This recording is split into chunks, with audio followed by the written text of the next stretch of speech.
નાસવા જતા મંત્રીઓને પકડ્યા, દોરડા વડે બાંધીને લઈ ગઈ પોલીસ શેખ હસીનાના સાથીઓ પર તવાઈ।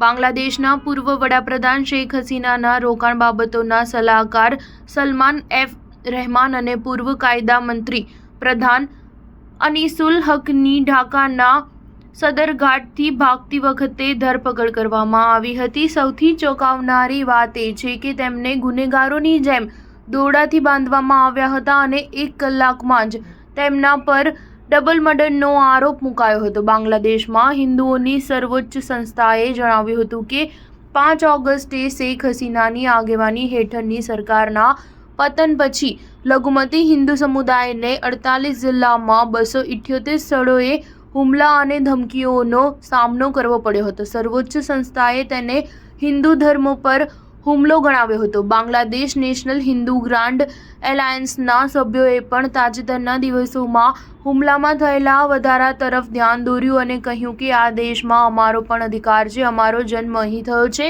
વડાપ્રધાન હસીનાએ દેશ છોડ્યા પછી લઘુમતી હિન્દુ વસ્તીને ઘણા દિવસો સુધી હિંસાનો સામનો કરવો પડ્યો। તેમના ઘરો અને દુકાનો બાળી નાખવામાં આવી, તેમની મિલકતો નાશ પામી હતી। સ્ટાર ન્યૂઝ 7 હંમેશા સચ્ચાઈની સાથે।